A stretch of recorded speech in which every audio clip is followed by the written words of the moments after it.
नमस्कार मित्रों, मैं पंडित चंद्रेश कौशिक। हमारी सीरीज चली है एपिसोड नंबर 22 की, जिसमें हम बात कर रहे हैं भृगु संहिता की। भृगु संहिता के अंतर्गत आज हम बात करने जा रहे हैं वृश्चिक लग्न के द्वादश भाव में केतु स्थित हो तो उसके क्या फलादेश होंगे। प्रथम भाव में 8 नंबर का मतलब होता है वृश्चिक लग्न, और वृश्चिक लग्न में जब कभी भी केतु द्वादश भाव में स्थित हो जाता है तो सामान्यतः यह नकारात्मक ही फलों को प्रदान कर देने वाला ग्रह बन जाता है। देखिए, इससे पूर्व की सीरीज में इसकी एपिसोड नंबर 21 की सीरीज में हमने राहु की चर्चा करी थी। राहु के 144 वीडियो आपको प्रदान किए हैं। उन समस्त वीडियो में हमने राहु और केतु के सिद्धांतों पर भी बात करी थी। तो इस वाली सीरीज में हम उन सिद्धांतों को रिपीट नहीं करेंगे, यहाँ पर केवल और केवल हम फलादेशों पर ही चर्चा करेंगे। राहु और केतु 3 प्रकार से अपने फलों को प्रदान कर सकते हैं। पहला तो राहु केतु जिस भाव में स्थित होते हैं उसके अनुसार अपने फलों को प्रदान करते हैं। दूसरा, जिस राशि पर स्थित होते हैं उस राशिपति के अनुसार अपने फलों को प्रदान करते हैं। और तीसरा, केतु के साथ यहाँ पर कोई अन्य ग्रह युति संबंध बनाकर बैठ जाता है तो फिर वो है उसके भी फलों को प्रदान कर देने वाला बन जाता है। चलिए हम एक एक करके बात कर लेते हैं। द्वादश भाव में केतु स्थित हो रहा है। द्वादश भाव होता है बाहरी स्थानों का, खर्चों का और हानियों का। ऐसे लोगों की हानियों को कर देने वाला, खर्चों को बढ़ा देने वाला और बाहरी स्थान से व्यक्ति को लाभान्वित कर देने वाला भी ऐसा केतु हो जाता है। बाहरी स्थानों पर जाकर ऐसे लोगों को कार्य करना पड़ सकता है। अपने शहर से बाहर, अपने प्रदेश से बाहर अथवा अपने देश से बाहर जाकर ऐसे लोग कार्य कर सकते हैं। अथवा विदेशी भाषा, विदेशी करेंसी, विदेशी लोग, विदेशी कंपनी अथवा किसी एमएनसी कंपनी के साथ मिलकर भी ऐसे लोग अच्छा परफॉर्म करने वाले भी हो जाते हैं। परंतु यदि अपने स्थान पर रह के ऐसे लोग कार्य करते हैं तो ऐसे लोगों का संघर्ष बढ़ ही जाता है।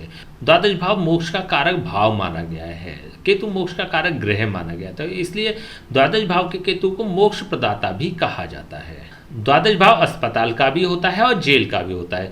तो ऐसे स्थिति में केतु की भोग दशा के दौरान ऐसे लोगों को जेल अथवा अस्पताल के चक्कर भी लगाने पड़ सकते हैं। तो इस प्रकार की संभावनाओं को यह प्रदर्शित कर देने वाला हो जाता है। वह टूर व्यक्ति के लिए सकारात्मक होंगे अथवा नकारात्मक होंगे, इसको ज्ञात करने के लिए आपको देखना होगा कि केतु स्थित राशि का स्वामी कुंडली में किस प्रकार का रिएक्ट कर रहा है। इट मीन्स की हम बात कर रहे हैं शुक्र की।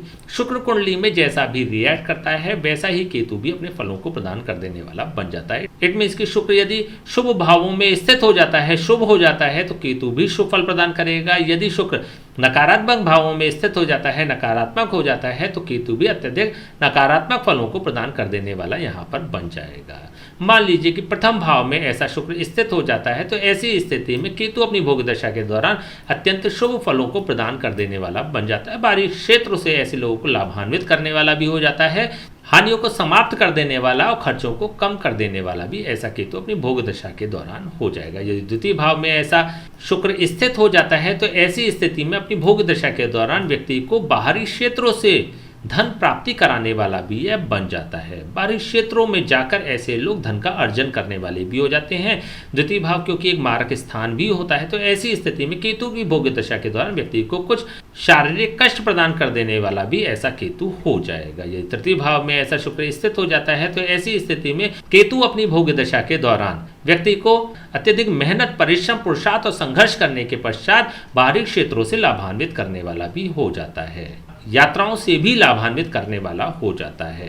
यदि चतुर्थ भाव में ऐसा शुक्र स्थित हो जाता है तो ऐसी स्थिति में बाहरी क्षेत्रों से व्यक्ति को सांसारिक भोग उपलब्ध कराने वाला भी ऐसा केतु हो जाएगा। केतु अपनी भोग दशा के दौरान व्यक्ति को वाहन, भूमि और भवन का सुख भी प्रदान कर देने वाला हो जाता है।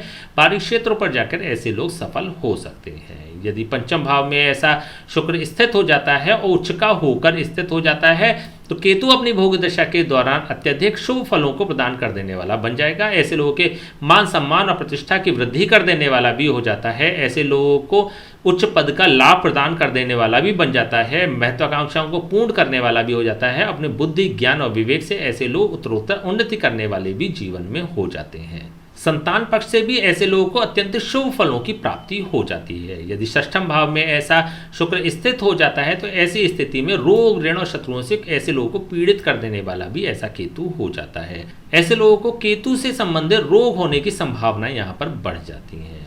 इट मीन्स कि यूरिन इन्फेक्शन की समस्या हो सकती है, किडनी की समस्या हो सकती है, प्रोस्टेट की समस्या हो सकती है अथवा यूट्रस की समस्याओं को प्रदान कर देने वाला भी ऐसा केतु अपनी भोग दशा के दौरान हो जाता है। यदि सप्तम भाव में ऐसा शुक्र स्थित हो जाता है, स्वग्रही होकर स्थित हो जाता है, तो सप्तम भाव के सापेक्ष यह मिश्रित फलों को प्रदान कर देने वाला बन जाता है। सप्तम भाव होता है विवाह, जीवन साथी और दाम्पत्य सुख का। ऐसे लोगों के विवाह होने की संभावनाओं को बढ़ा देने वाला हो जाता है। ऐसे लोगों को एक प्रतिभाशाली जीवन साथी प्रदान करता है, परंतु जीवन साथी से कुछ म्यूचुअल अंडरस्टैंडिंग की यहाँ पर कमी रह सकती है, तो इस प्रकार की स्थितियों को उत्पन्न कर देता है। सप्तम भाव क्योंकि एक मारक स्थान भी होता है, तो ऐसी स्थिति में व्यक्ति को शारीरिक रूप से कष्ट प्रदान कर देने वाला भी केतु अपनी भोग दशा के दौरान हो जाएगा। यदि अष्टम भाव में ऐसा शुक्र स्थित हो जाता है तो ऐसे लोगों को दुख, विपत्ति और परेशानियां प्रदान कर देने वाला केतु अपनी भोग दशा के दौरान हो जाता है। ऐसे लोगों को कष्ट, समस्या और रुकावटें प्रदान कर देने वाला भी ऐसा केतु हो जाएगा। यदि नवम भाव में ऐसा शुक्र स्थित हो जाता है तो ऐसी स्थिति में बाहरी क्षेत्रों में व्यक्ति को अत्यधिक भाग्यशाली बना देने वाला भी ये बन जाता है। ऐसे लोगों के खर्चों को सीमित कर देने वाला, हानियों को रोक देने वाला और बाहरी क्षेत्रों से उच्च सफलता प्रदान कराने वाला भी ऐसा केतु अपनी भोग दशा के दौरान हो जाएगा। यदि दशम भाव में ऐसा शुक्र स्थित हो जाता है तो प्रोफेशनल लाइफ में भी ऐसे लोगों को वेल सेटल्ड कर देता है। विशेष रूप से यदि बाहर जाकर ऐसे लोग कार्य करते हैं तो अत्यधिक सफल हो जाते हैं। अपने स्थान पर रह के ऐसे लोगों को संघर्ष ही करना पड़ जाता है। यदि एकादश भाव में नीच का होकर ऐसा शुक्र स्थित हो जाता है तो ऐसी स्थिति में व्यक्ति को नकारात्मक फलों को प्रदान कर देने वाला बन जाता है। ऐसे लोग बाहर जाकर यदि कार्य करते हैं तो ऐसे लोगों को बड़ा नुकसान भी उठाना पड़ सकता है। ऐसे लोगों को शारीरिक कष्ट होने की संभावनाओं को भी यह प्रबल कर देता है। एकादश भाव क्योंकि षष्ठम भाव का षष्ठम भाव होता है, रोग भाव का रोग भाव होता है, तो ऐसे में रोग होने की संभावनाओं को भी यह बढ़ा देता है। केतु से संबंधित रोग यहाँ पर हो सकते हैं। किडनी की समस्या हो सकती है, यूट्रस की समस्या होती है, यूरिन इन्फेक्शन की समस्या हो सकती है अथवा प्रोस्टेट की समस्या भी ऐसे लोगों को हो सकती है। तो इस प्रकार की स्थितियों को भी ये जनरेट कर देने वाला बन जाता है। यदि द्वादश भाव में स्वग्रही होकर ऐसा शुक्र स्थित हो जाता है तो ऐसी स्थिति में व्यक्ति को अत्यंत लाभान्वित कर देने वाला बाहरी स्थानों पर यह बन जाता है। व्यय को कम कर देने वाला, हानियों को समाप्त कर देने वाला भी यह बन जाता है। अब इसकी हम तीसरी अवस्था की बात कर लेते हैं। केतु के साथ यहाँ पर कोई अन्य ग्रह युति संबंध बनाकर बैठ जाता है तो फिर किस प्रकार के परिणाम होंगे। मान लीजिए सूर्य बैठ जाता है, सूर्य यहाँ पर दशम भाव का स्वामी होकर जब नीच का होकर द्वादश भाव में स्थित हो जाएगा तो इनकी प्रोफेशनल लाइफ को स्पॉइल कर देने वाला भी हो जाता है। ऐसे लोग अपनी प्रोफेशनल लाइफ में अत्यधिक कष्ट को प्राप्त करने वाले भी हो जाते हैं। नौकरी कर रहे हैं तो नौकरी छूट सकती है, बिजनेस कर रहे हैं तो बिजनेस भी समाप्त हो सकता है। तो इस प्रकार की नकारात्मक स्थिति को प्रदर्शित कर देने वाला हो जाता है। ऐसे लोगों को प्रोफेशन में बड़ा नुकसान उठाना भी पड़ जाता है। ये चंद्रमा स्थित हो जाता है तो चंद्रमा नवम भाव का स्वामी होकर जब द्वादश भाव में स्थित हो जाता है तो बाहरी क्षेत्रों में व्यक्ति को भाग्यशाली बना देने वाला हो जाता है, भाग्य की वृद्धि कर देने वाला भी हो जाता है। परंतु जब कभी भी चंद्रमा और केतु का आपस में संयोग बनता है, संबंध बनता है, तो यह चंद्र ग्रहण का निर्माण करने वाला भी हो जाता है। ऐसे स्थिति में व्यक्ति को स्ट्रेस, टेंशन, एंजाइटी भी प्रदान कर देने वाला यह बन जाएगा। परंतु बाहरी क्षेत्रों पर रहकर ऐसे लोगों को कार्य करना पड़ जाता है तो इस प्रकार की संभावनाओं को प्रबलता के साथ प्रदान कर देने वाला यह बन जाएगा। तो मंगल स्थित हो जाता है, मंगल यहाँ पर लग्नेश हो रहा है और षष्ठम भाव का स्वामी हो रहा है। ऐसी स्थिति में जब यह द्वादश भाव में स्थिर हो जाता है तो व्यक्ति को बाहरी क्षेत्रों में सफल बना देने वाला भी हो जाता है। रोग, ऋण और शत्रु भी प्रदान कर देने वाला ऐसा केतु अपनी भोग दशा के दौरान हो जाएगा। केतु से संबंधित रोग होने की यहाँ पर संभावनाएं बढ़ जाती हैं।